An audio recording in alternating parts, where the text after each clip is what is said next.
सभी को नमस्ते। मैं Ranjit Singh. I welcome you all to this demo class of miscellaneous insurance IC 78। तो ये सर्वेयर लोगों के लिए एक डेमो क्लास है जो अपीयरिंग है या ऑलरेडी सर्वेयर बन चुके हैं।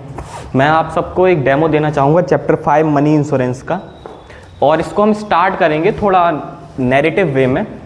सपोज एक फास्ट फूड चेन है आपकी या किसी आपके पहचान वाली की, हम डोमिनोज की ही ले लेते हैं। जाहिर सी बात है सिटीज़ में उनके 2 से 3 ब्रांचेस होती हैं। अब जो उनके पास कैश आ रहा है, जो रेवेन्यू उनके पास जनरेट हो रहा है, तो अब वो अपने पास तो रखेंगे नहीं, बैंक में डिपॉजिट करेंगे एज वी ऑल नो। तो उस दौरान अगर कुछ घटना हो जाती है तो रिस्क तो बहुत है इसमें भी। पैसे लेके कोई इंसान जा रहा है, बैंक में डिपॉजिट कर रहा है, रिस्क है। और उस दौरान कुछ घटना हो जाए तो आपके लिए एक बहुत बड़ा सेटबैक होगा, यानी कि जो इंश्योर्ड है, जो फास्ट फूड चेन है या डोमिनोज वाले हैं, उनके लिए एक बहुत बड़ा सेटबैक होगा, बिकॉज कैश काफ़ी इन्वॉल्वमेंट होती है। तो ऐसे ही रिस्क को कवर करता है मनी इंश्योरेंस। ओके, तो मनी इंश्योरेंस ज़्यादा कुछ नहीं, बगलरी का ही एक एक्सटेंशन है। अभी हम आगे इसको डिटेल में पढ़ेंगे तो आप लोग समझेंगे कि आखिर ये कैसे बगलरी, थेफ्ट और रॉबरी जैसे रिस्क को कवर करता है।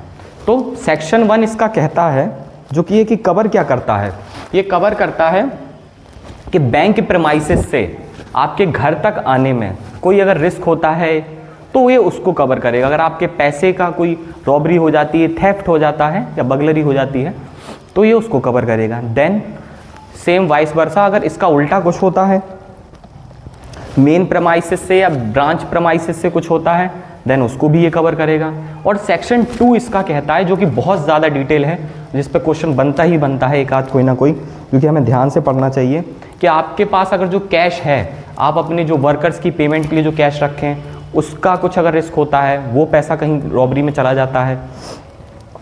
अगर आपके पास इसके अलावा पोस्टल ऑर्डर्स हैं, डिमांड ड्राफ्ट्स हैं, ट्रेजरी बिल्स हैं और एनीथिंग एल्स जिसमें मनी की थोड़ी बहुत भी इन्वॉल्वमेंट है, स्टैम्प पेपर्स हैं, तो ये सारे कवर किए जाते हैं। और last but not the least, जो कि कहता है कि अगर आपकी बगलरी रजिस्टरिंग सेफ है, एक तिजोरी होती है ना हमारे घरों में, तो 48 से 72 घंटों में अगर उस दौरान कुछ हो जाता है तो वो भी आपकी कवर की जाएगी। ठीक है, तो अभी हमने कवरेज समझ लिया। अब हम इसके आगे बढ़ते हैं कि आखिर आगे सम इंश्योर्ड क्या कहता है, कि पैसा कितना मिलेगा, कि अगर ऐसा कुछ होता है तो पैसा कितना देगी कंपनी, ये भी तो हमें जानना ज़रूरी है। तो सम इंश्योर्ड निकालने के 2 तरीके होते हैं। पहली तो लॉस पर कैरिंग लिमिट पे बात कर रहे थे। सम इंश्योर्ड क्या होगा? सम इंश्योर्ड सभी लोग जानते हैं, इंश्योरेंस से रिलेटेड सभी लोग, कि मैक्सिमम वैल्यू होती है हमारी पॉलिसी की, कि इतना आखिर पे किया जाएगा। आई होप S01 में आप सभी ने ये पढ़ा होगा, नहीं तो मैंने बता दिया कि क्या होता है। तो 2 तरीके से इसमें सम इंश्योर्ड कैलकुलेट होता है इस पॉलिसी में। मोटर के तरीके में तो एक ही होता है, हम सभी जानते हैं, limit of ensure for any one loss पर कैरिंग लिमिट, कि आखिर वो लेकर कितना जा रहा है कैश।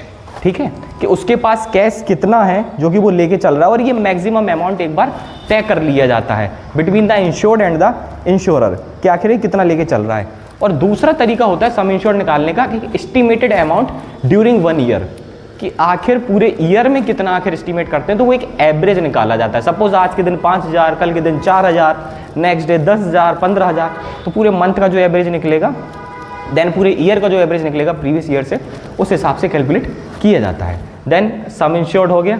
अब हम आगे बढ़ते हैं कि एक्सक्लूजन्स क्या क्या हैं। हर पॉलिसी में कुछ ना कुछ एक्सक्लूजन्स होते हैं, है ना, हर चीज़ तो कवर करती नहीं है इंश्योरेंस कंपनी। तो इसमें क्या क्या एक्सक्लूजन है? शॉर्टेज ड्यू टू एरर और एमिशन। सबसे पहला यह है कि अगर आपने गलती से कुछ अपना कैश या बैलेंस शीट में कुछ एरर कर दिया या गलत लिख दिया तो उसको कंपनी पे नहीं करेगी। उसके बाद आता है कि अगर आपके किसी इंटरेस्टेड या आपके किसी एम्प्लॉय ने कुछ गड़बड़ कर दिया तो उसको भी कंपनी पे नहीं करेगी। अच्छा, ऐसी पॉलिसी कौन सी होती है कि अगर आपके एम्प्लॉयज़ आपके साथ धोखा करें या आपका पैसा लेके चले जाएं और इंश्योरेंस कंपनी पे करे? सोचें 1 मिनट ज़रा वीडियो पॉज करके, या कमेंट बॉक्स में लिखना चाहें तो ज़रूर लिखें कि उस पॉलिसी को क्या कहते हैं। देन आगे हम बढ़ते हैं किसी के फ्रॉड या डिसऑनेस्टी से, ये तो हम पढ़ ही चुके हैं। वॉर एंड एलाइड पेरिल्स, अगर वॉर का टाइम चल रहा है तो फिर उस दौरान में भी इंश्योरेंस पॉलिसी वर्क नहीं करती है। उसके बाद राइट अगर स्ट्राइक हो रही है, दंगे फसाद हो रहे हैं, ये सारी चीज़ें भी नहीं कवर करती है। और पैसे की अगर चोरी हो जा रही है तब भी इंश्योरेंस कंपनी आपको पे नहीं करेगी। अब हम आगे बढ़ते हैं। एक जो कंडीशंस हैं प्रीमियम एडजस्टमेंट क्लॉज कि आखिर तो नेम से अगर आपको थोड़ा बहुत समझ आ रहा हो कि प्रीमियम एडजस्टमेंट, कि प्रीमियम को एडजस्ट करना, तो प्रीमियम एडजस्ट कैसे होगा? ऐसा तो होगा नहीं कि जो आपको पॉलिसी बना के दे रहा है वो 10,000 की जगह 5,000 लिख दे, है ना, वो तो वैलिड नहीं होगा। तो प्रीमियम एडजस्ट होता कैसे है कि अगर आपने ऐसे सेफ्टी मेजर्स ले रखे हैं तब इंश्योरेंस कंपनी आपको मौका देती है। लेट अस सपोज कि अगर बगलरी इंश्योरेंस आपने करा रखा है या थेफ्ट का करा रखा है, तो और अगर आप अपने घर में बगलरी अलार्म लगा के रखें या आप ऐसे सेफ्टी मेजर्स लेके रखें, देन आपका प्रीमियम एडजस्ट होता है, यानी प्रीमियम आपका कम किया जाता है from the side of insurance company. ठीक है, इसके बाद हम थोड़ा आगे बढ़ते हैं। एक्सटेंशंस, जो कि क्या क्या एक्सटेंशंस मिल सकते हैं, यानी कि एड ऑन क्या क्या हो सकता है कवर पे। सभी लोग आई थिंक एड ऑन का मतलब जानते होंगे कि कवर में और क्या क्या चीज़ें ऐड हो सकती हैं। तो मैं एक बेसिक सी चीज़ आप सबको बताना चाहता हूँ कि एक्सक्लूजन्स की बहुत सी चीज़ें एक्सटेंशंस में ऐड हो जाती हैं। कई बार इंश्योरेंस कंपनीज ये करती हैं कि प्रीमियम थोड़ा सा बढ़ा के बहुत सी चीज़ें एडिशनल कर देती हैं, जैसे कि इनफेडिलिटी ऑफ एम्प्लॉयज़। किसी को अगर सूझा हो तो इनफेडिलिटी की बात चल रही थी कि इनफेडिलिटी क्या होता है। तो इनफेडिलिटी उसी को कहते हैं अगर आपका एम्प्लॉय डिसऑनेस्टी करे या फ्रॉड करे, जो कि मैं 2 मिनट पहले आप लोगों से पूछ रहा था।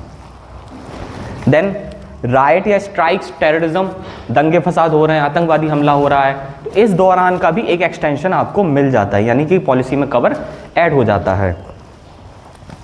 इसके बाद है मनी इन सेफ, अगर आपके तिजोरी में ही लॉकर में ही पैसा है, वहाँ से चोरी हो रही है, इसका भी एक एक्सटेंशन मिल जाएगा।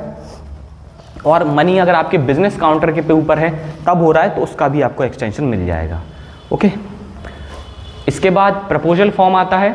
Proposal form I hope all of you know, सभी लोग लगभग S01 पास ही होंगे, या नहीं होंगे तो पढ़ रहे होंगे अभी, कि प्रपोजल फॉर्म में क्या क्या फिल किया जाता है। इंश्योर्ड की बेसिक डिटेल्स लगभग सारी, नेम क्या है, बिजनेस क्या है, काम क्या करते हैं, पास्ट क्लेम हिस्ट्री कैसी है, पास्ट इंश्योरेंस हिस्ट्री कैसी है, ये सारी चीज़ें प्रपोजल फॉर्म में कवर की जाती हैं।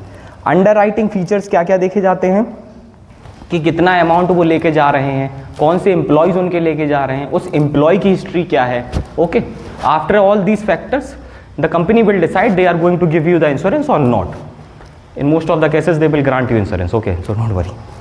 देन रेटिंग, और आई होप आपको वीडियो समझ आया होगा। It's too short I know, but ये एक डेमो वीडियो है।